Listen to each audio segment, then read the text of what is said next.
Jelang pemilihan Gubernur DKI Jakarta, kandidat bakal calon gubernur terus melakukan sosialisasi kepada masyarakat Jakarta sebagai ajang pendekatan. Hal ini dilakukan Sandiaga Uno, bakal calon gubernur dari Partai Gerindra. Bersosialisasi di pasar-pasar kerap dilakukan Sandiaga yang juga merupakan Ketua Umum Asosiasi Pedagang Pasar seluruh Indonesia. Sandiaga mengungkapkan tujuannya berusukan untuk mendengarkan keluhan para pedagang.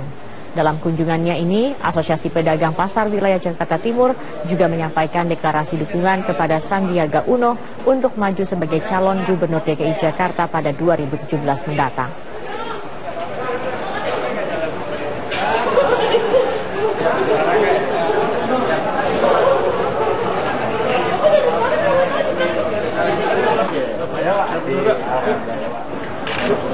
Mudah-mudahan bisa kumpul di Istana Bogor.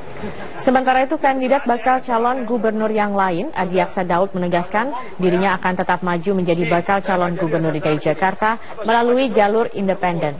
Saat ini Adi Aksa bersama tim relawannya gencar mengumpulkan fotokopi KTP DKI Jakarta dan telah mengumpulkan 125.000 fotokopi KTP. Kita mau jadi pemimpin, bukan penguasa. Kalau menimbulkan kegaduhan terus, buat apa? Bagaimana bisa tenang? Bahaya loh. Bisa jadi ini seperti bola panas, lama-lama kalau nggak dikempesin dia pecah, meledak, bahaya. Kalau kita bicara soal pilkada DKI, mumpung saya ketemu Bapak juga, banyak loh Pak pihak yang sanksi Bapak ini bakal bisa kalah nanti di 2017 kecuali satu, kalau Ahok ini TSK. Apa pendapat Bapak? Yang penting bukan di PSK. Kan banyak yang doain Bapak supaya jadi tersangka. Saya percaya ini aja, orang boleh fitnah, boleh cerita bohong, menduduh bohong sama kita. Kalau sama kita benar ya ibarat kayak cahaya sinar fajar. Kamu nggak bisa tahan bahwa sinar fajar akan terus menerangi jadi terang siang benderang. Jadi kalau kamu benar, sekarang orang boleh fitnah kita. Nanti kebenaran kita tuh seperti cahaya sinar fajar itu yang tidak mungkin kamu tahan. Justru saya bersyukur Tuhan izinkan seperti ini terjadi pada saya, karena di masyarakat itu ada stigma. Nggak mungkin ada gubernur pejabat yang jujur. Mana mungkin, semua pejabat kaya raya mana mungkin kamu jujur. Itu ada stigma di masyarakat gitu. Pasti malas, pasti nggak jujur. Nah dengan ada peristiwa ini, setelah ini selesai, tidak ada bukti nih, masyarakat akhirnya akan percaya benar-benar di Indonesia ini ada pejabat yang jujur. Ini satu kesempatan saya untuk menghilangkan stigma jelek masyarakat kepada seorang pejabat. Ini kesempatan untuk hilangin stigma ya Pak, belum boleh kampanye. Nah, saat 2017. Saya orang bukan calon, orang gubernur. Oke, ini menjelaskan aja. Pak, tapi momennya 2017, ya kan? Ini kompetitor banyak sekali yang sudah juga mulai turun ke lapangan, atau bahkan menggunakan ada kampanye negatif dan lain-lain. Bagaimana Bapak melihat ke depannya? Ya saya tenang aja, mereka sadar, mereka lakukan semua benar. Untuk menjatuhkan, merancang, memfitnah, bergabung, memasang jebakan, bergabung, kompromi untuk menjatuhkan saya dari posisi saya, kira-kira begitu kan? Itu mah kenapa? Dia ada satu hal yang dia lupa. Kekuasaan amanah itu dari Tuhan. Kalau Tuhan melihat saya benar, memang saya dikasih amanah. Kamu mau rancang jebakan apapun, kamu kan masuk jebakan kamu sendiri, menggali lubang buat lubang kamu sendiri. Saya tetap akan jadi gubernur. Kun fayakun kok, kalau Tuhan kasih saya jadi gubernur. Kamu masih ingat amanah dari Tuhan, kekuasaan dari Tuhan. Jadi kalau gitu saya ngapain pusing. Saya hanya bekerja sampai Oktober tahun depan sebaik mungkin untuk membuat perjanjian-perjanjian tadi, seperti koefisien luas bangunan, naikin gedung. Supaya jangan sampai ada gubernur yang lain masuk kantong. Makanya saya ingin semua ini tertulis supaya nanti kalau ada ganti bukan gubernur saya pun ini aman. Tapi kalau Tuhan pengen saya jadi gubernur lagi, kamu nggak bisa nahan. Tapi menurut Bapak memang ke depan itu memang akan jadi gubernur lagi nggak sih? Firasat seorang Ahok. Tergantung warga DKI. Saya nggak pernah berani firasat nggak firasat. Saya selalu bekerja sebatas kontrak saya. Kontrak saya sampai Oktober 2017. Saya bekerja dengan baik, tergantung orang Jakarta. Mau saya lagi atau enggak? Ganti. Kalau ada yang lebih baik dari saya bilang, kamu jangan pilih saya dong. Rugi dong kamu. Dong kalau kita bisa beli motor merek Jepang atau merek Itali, harganya sama, masa mau beli merek Ahok? Nggak lucu kan? Oke. Itu aja. Ada kompetitor yang sekarang yang udah mulai kampanye dan lain-lain, turun ke jalan dan segala macam, turun ke masyarakat, itu yang dirasa paling kuat. Saya nggak bilang mengancam deh, yang paling kuat jadi lawan Ahok. Saya nggak tahu. Semua ya kuat kok. Mana ada sih orang laki yang nggak kuat, orang perempuan aja kuat kok. Saya kira biar aja, namanya juga orang mau nyalon. Kalau mau nyalon kan tentu dia mesti sosialisasi, keliling kemana-mana, biar masyarakat bisa kenal, bisa tahu, ya kan? Ya, maksudnya ajarin aja kalau mau pintar, datang ke masyarakat itu, sampaikan program. Bukan jelek-jelekin si Ahok, jelekin si Ahok. Kalau pas kebetulan yang udah merasakan Ahok jadi gubernur berbeda, kan dia dalam hati malah sebel sama kamu. Kasihan kan? Mending lu baik-baikin. Dijelek-jelekin paling apa yang menurut Bapak paling mengganggu sih?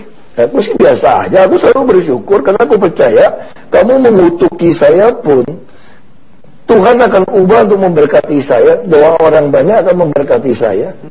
Karena saya kerja benar kok. Saya tidak terima suap, saya tidak berpihak sama siapapun. Saya sudah bilang saya bisa buktikan harta saya dari mana, biaya hidup saya dari mana, pajak saya bayar dari mana. Saya sudah bilang, saya malah selalu mendorong siapapun mau jadi gubernur kepala daerah harus melakukan pembuktian terbalik hartanya. Itu undang-undang pasal yang saya mau bikin waktu saya di Komisi 2. Saya pengen ada pasal yang mewajibkan siapapun lagi kepala daerah harus membuktikan, karena sudah ada ratifikasi konvensi PBB melawan korupsi di Undang-Undang Nomor 7 tahun 2006 kita ada Pak SBY. Jadi akar masalah di Republik kita adalah korupsi sebetulnya. Nah kalau mau untuk atasi korupsi harus ada pembuktian terbalik harta pejabat. Ini mah harta diri sendiri dulu sebelum menggunakan anggaran. Saya udah diperiksa KPK habis. Pak Ahok ini banyak banget nih yang bilang bahwa Ahok ini pede banget karena didukung kuat oleh Jokowi. Sekarang gini kan, saya bukan soal pede dukung oleh Pak Jokowi gitu loh. Pak Jokowi mau dukung saya enggak kalau saya tidak melakukan kebaikan untuk DKI? Itu pertanyaannya. Pak Jokowi bisa percaya sama saya nggak kalau saya ini tukang terima suap, tukang maling selama jadi wakil dia? Justru selama jadi wakil Pak Jokowi bisa lihat karakter saya teruji di hadapan dia. Tapi itu kan jadi keuntungan seorang Ahok yang pernah juga bersama bekerja bersama Pak Jokowi seorang yang sangat konstitusional. Kalau saya tidak betul, kalau saya korupsi, dia bela saya nggak? Enggak. Kalau saya korup, saya makan suap, ditendang dari beliau. Ketemu juga nggak boleh. Waktu saya ketemu nih Pak sama Ibu Risma kemarin di sana, ketemu dengan Jokowi. Ya kita ketemu bahas soal kemudahan melakukan bisnis.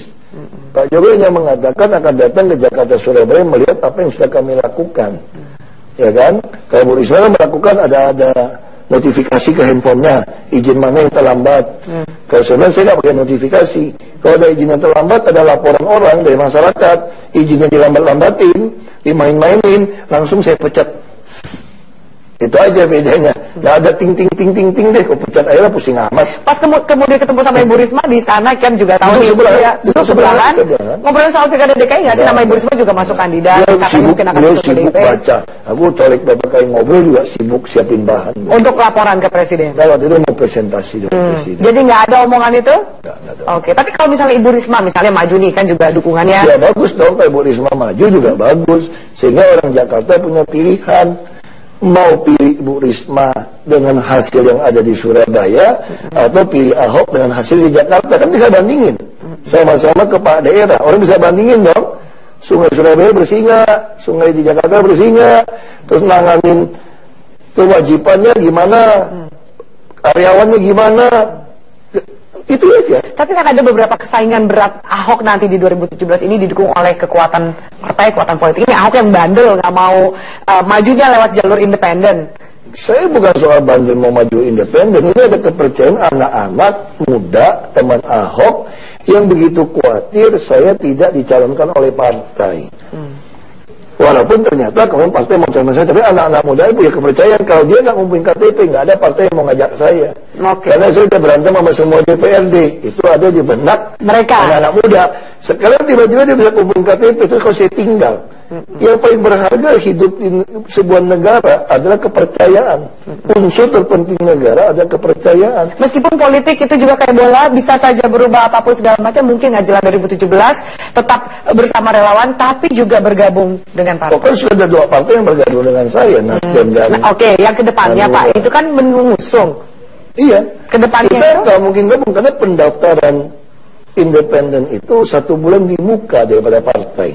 Anak-anak muda ini khawatir kalau nggak daftarin saya, takutnya partai politik khianatin saya terus nggak mau daftarin, hilang saya. Tapi sekarang anak-anak muda kan dengar kan, semua orang nyumpahin saya jadi tersangka, semua orang berharap saya itu nggak ikut lagi, tau nggak? Ya dong, kalau ikut juga mesti kalah, mesti fitnah-fitnah kayak tadi, supaya kelas-kelas menengah yang baca koran percaya nih, oh ternyata Ahok nggak jujur loh.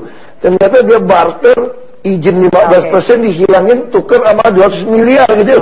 Terakhir Pak, jadi Bapak yakin bahwa tidak akan ada status apapun tersangka dari penegak hukum manapun? Kenapa? Karena saya sebagai sumber waras.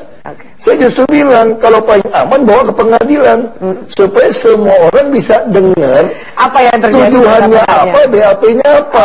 Oke, ini kalau nggak bawa ke pengadilan, keluar kertas kayak ini kertas dari siapa? Hati masyarakat soal pemberian sejumlah dana oleh pengembang pulau reklamasi ke Pemda DKI Jakarta, ada bahkan mengatasnamakan langsung namanya Ahok. Ini kronologisnya kayak apa sih Pak sebenarnya? Ada uang barter lah, uang DP lah, seperti apa sih Pak sebenarnya? Sebetulnya itu kalau bilang uang barter itu total itu fitnahnya luar biasa. Jadi yang sebetulnya adalah saya melihat Anda membuat pulau reklamasi.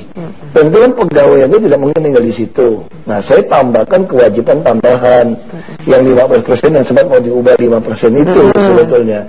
Nah, 15% itu dalam bentuk apa? Bukan bentuk uang, dalam bentuk barang. Nah, bentuk barang itu apa? Macam-macam. Kita buat perjanjian, tanggul pantai, rumah susun, jalan inspeksi, yang macam-macam, rumah pompa. Nanti bagaimana menilainya? Anda kerjakan saja, misalnya Anda mengaku habis 100 miliar. Pakai pricer, kalau pricer bilang hanya 50 miliar, saya hanya hitung 50 miliar gitu loh. Jadi itu yang dilakukan. Misalnya contoh, saya ambil 2 contoh. Kenapa setelah perjanjian Jakpro nggak saya tekan, Ancol nggak saya tekan? Karena perusahaan sendiri. Jadi yang kita mintain terus melulu itu adalah Agung Podomoro. Lalu ada satu lagi perusahaan Mandala Karya Yuda. Dia juga buat perjanjian mau bangun pompa Sentiong 1 triliun. Ternyata nggak bangun-bangun. Karena nggak bangun ya nggak keluar dong izinnya. Saya nggak keluarin izinnya. Atau mungkin nggak bangun karena juga nggak jelas Pak dasar hukumnya apa. Jangan-jangan mereka sudah bangun namanya juga perjanjian. Namanya juga perjanjian. Perjanjiannya tertulis atau lisan? Tertulis. Kita ada buktinya. Misalnya. Boleh ditunjukkan Pak misalnya Bapak. Lihat. Ada satu lagi misalnya contoh. Misalnya contoh ini. Saya buat perjanjian seperti ini nih. Ditulis. Kewajiban tambahan membantu mengendalikan banjir kawasan utara Jakarta. Pompa, rumah pompa, ngeruk sungai, waduk, tanggul, rumah susun. Itu bangun tanggul. NCICD A, tahap A. Ini kan yang mau dibangun dari pusat. Yang untuk nahan ombak laut.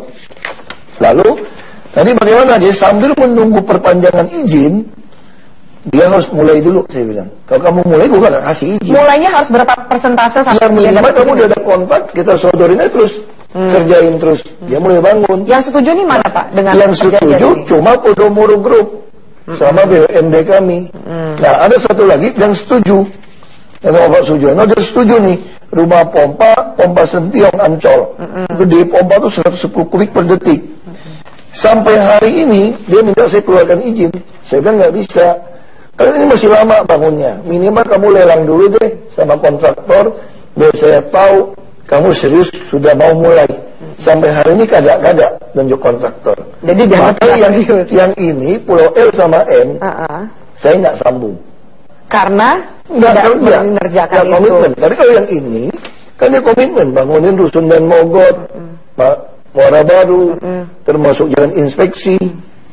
Nah itu yang saya bilang. Tapi pemahaman orang akhirnya kan kalau bangun duluan, ini kayak DP buat proyek reklamasi. Memang DP. Memang DP. DP proyek reklamasi. Oh, oke, Bapak setuju nih ternyata. Iya, jadi konsepnya memang kita setuju reklamasi kok. Karena saya nggak bisa membatalkan reklamasi. Karena kepres. Anda nggak mungkin membatalkan reklamasi. Justru saya berpikir bagaimana reklamasi ini DKI bisa diuntungkan. Bayangkan sekarang dia kasih kami 5%. Terus membangunnya pakai uang apa? Terus pegawainya ada pulau tinggal di situ naik apa? Nanti orang tinggal di Depok, Bekasi, Bogor, masa kerja di pulau. Nanti udah lalu lintasnya macet, suruh kami yang bangunin kereta atau jalan. Enak aja kamu bikin pulau ngerepotkan kami.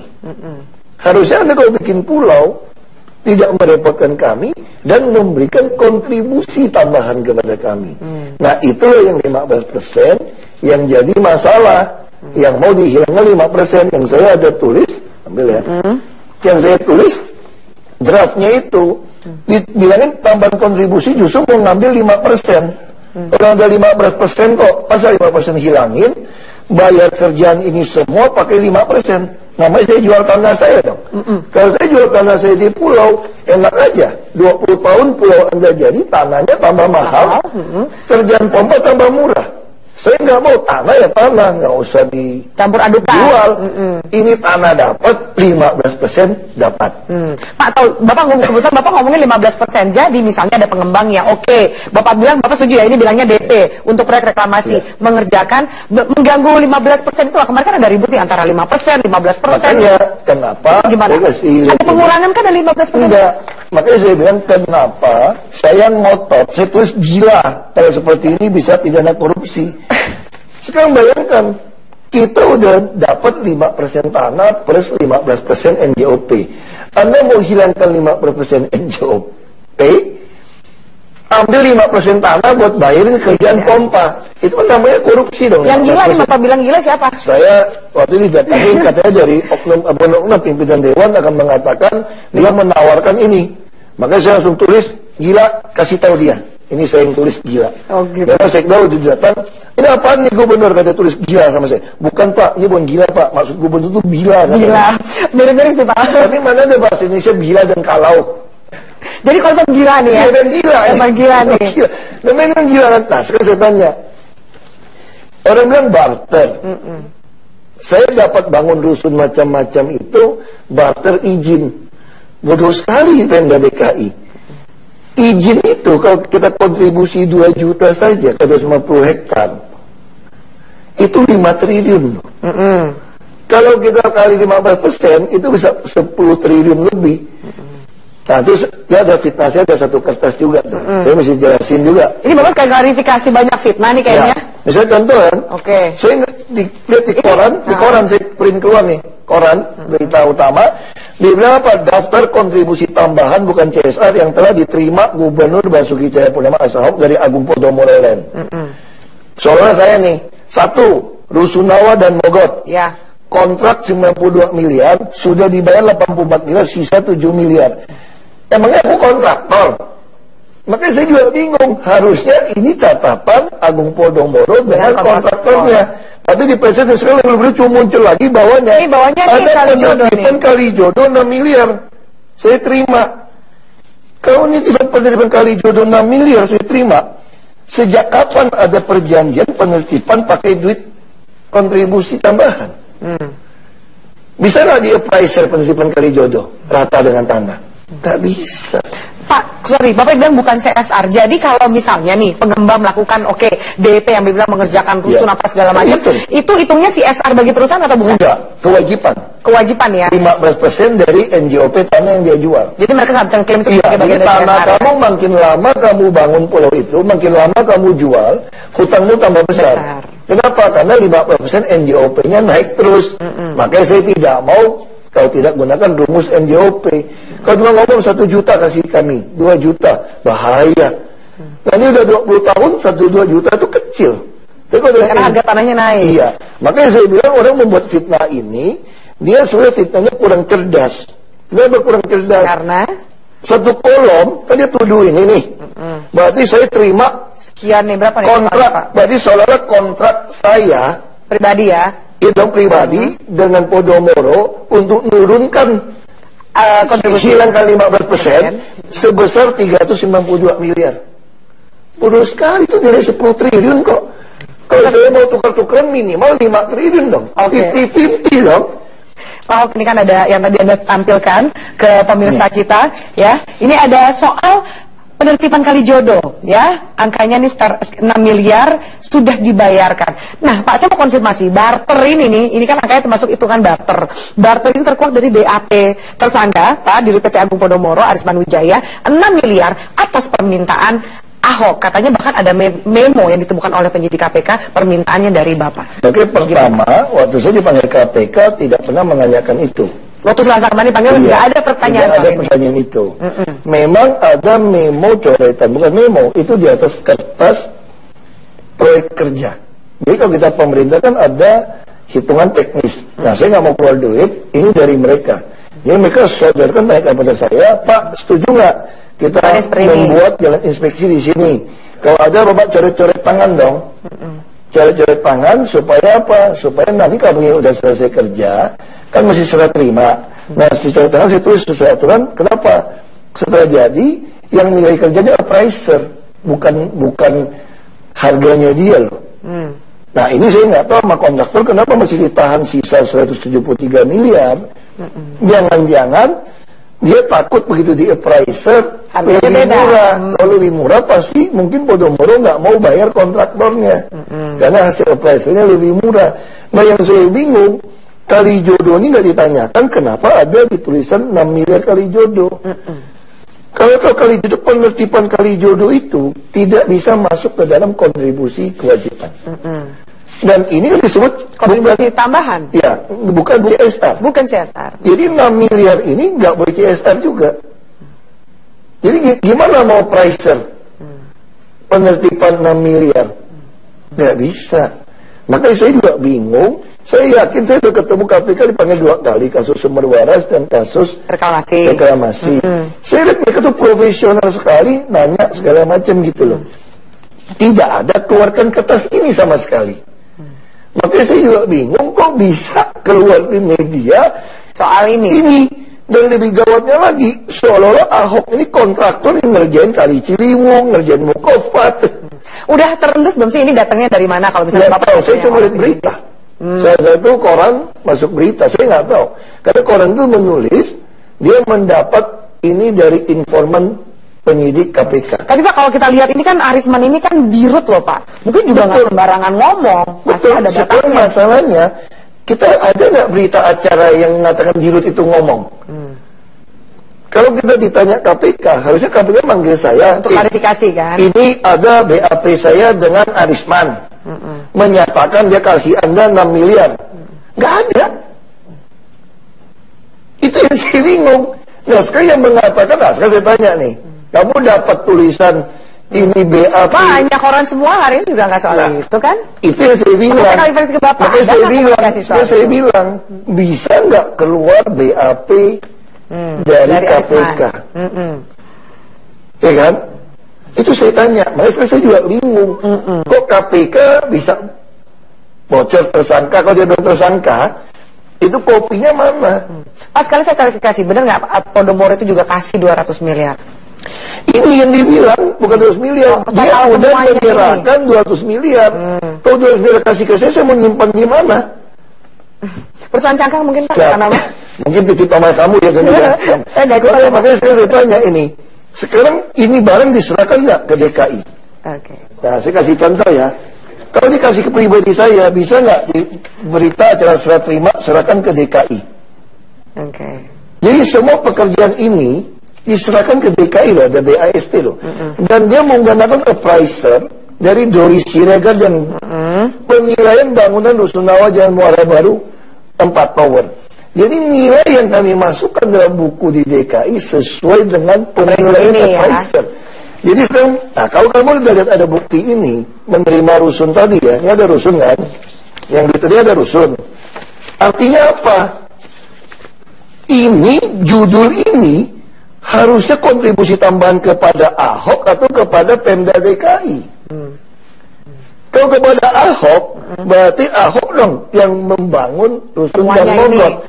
Sedangkan dari appraisal di sini, ke Ahok atau ke mana? Nah, itu kalau dia bilang ini duit kasih ke Ahok, mungkin nggak nyerahin dan Mogot ke Pemda DKI. Berarti harusnya ada double dong. Kalau ada duit ke Ahok, harusnya ini ada duit Ahok 200 miliar, terus ada rusun dan Mogot 90 miliar lagi dong.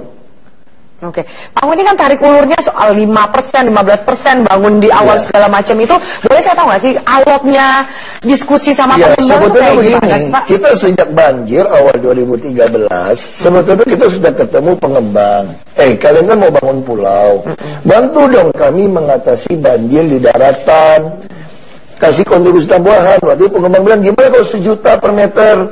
Saya bilang, bukan soal kekecilan kebesaran, bos. Nanti orang tanya sama saya, kenapa nggak minta 2 juta? Wah, kalau 2 juta itu kita akan pikir-pikir. Kamu kasih 2 juta juga saya takut. Nanti orang akan tanya lagi, kenapa nggak 3? Kenapa nggak 4? Makanya saya lebih baik kita pakai hitungan konsultan untuk menentukan berapa persen. Itu pengembangnya waktu ketemu siapa aja nih, Pak? Oh, kita lengkap. Termasuk juga Agung Podomoro? Termasuk Agung Sedayu, semua ada. Termasuk yang dari BUMD, kecuali dari Pelindo nggak ikut. Lalu waktu itu kita bikin kan, waktu itu bikin kayak gini, yang datang cuma 4. Itu pun Ancol dan Jakpro punya kami. Intiland datang sama Muara Wisesa. Di situ kita buat perjanjian di sini bahwa mereka harus lakukan. Tadi udah selesai pakai perhitungan menurut Satuan Kerja Perangkat Daerah. Lalu kalau pertanyaannya begini, dia bilang kalau kami kelebihan gimana? Kalau dari selisih nilai kami kerjain lebih banyak daripada kewajiban gimana? Gimana baliknya? Saya bilang nggak mungkin. Kamu hitung aja kalau 250 hektar kali 1 juta itu 2,5 triliun. Kalau kali 2 juta yang kamu masih mikir-mikir sudah 5 triliun. Oke lah, gunakan harga yang kamu setuju 1 juta. 2,5 triliun. Nah, kamu cuma ngerjain proyek 200-300 miliar. Jauh banget bos masih. Jadi nggak usah takut rugi gitu. Iya, nggak usah takut rugi. Tapi cash flow-nya, dia bilang bagaimana cash flow kami. Kan pulau kan belum jual, masih reklamasi. Ya sudah, Anda atur saja. Nanti lebih mahal dong. Kamu juga jual tanah kan lebih mahal. Makanya saya bilang kali NJOP. Ya wajar dong. Kamu nanti jualnya setelah 10 tahun lebih untung, ya sama dong. Dan ini bukan bagi keuntungan ya? Bukan hitungan dari keuntungan. Hitungannya dari keuntungan atau NJOP? Bisa dijelasin nggak Pak? Jadi sebetulnya itu proyek Ancol Barat ada presiden itu bagi dividen ke Pemda itu 30%. Berarti seolah-olah bagi untung 30-70. Ya. Tapi kalau bilang bagi untung, nanti kamu bohongin saya untung kamu kecil gimana? Makanya saya waktu itu cari formulanya. Untung 30%, kalau di NJOP kan berapa? Dapatlah 15%. Jadi saya nggak mau tahu kamu bohongin saya untung 10 atau untung 100. Pokoknya 15%. Pokoknya kalau kamu jual, NJOP kan kamu tentuin. Kamu juga bisa bohongin saya tentang jual tanah murah atau mahal. Saya nggak mau tahu. Tapi kalau NJOP bilang 30 juta, kali 15%, pokoknya 4,5 juta buat Pemda, buat bayar kontribusi tambahan. Jadi kalau kayak gitu masuk akal nggak kita ngebarter 200-300 miliar ngilangin 15% kali NJOP. Bodoh sekali Pemda DKI. Itu bodoh banget.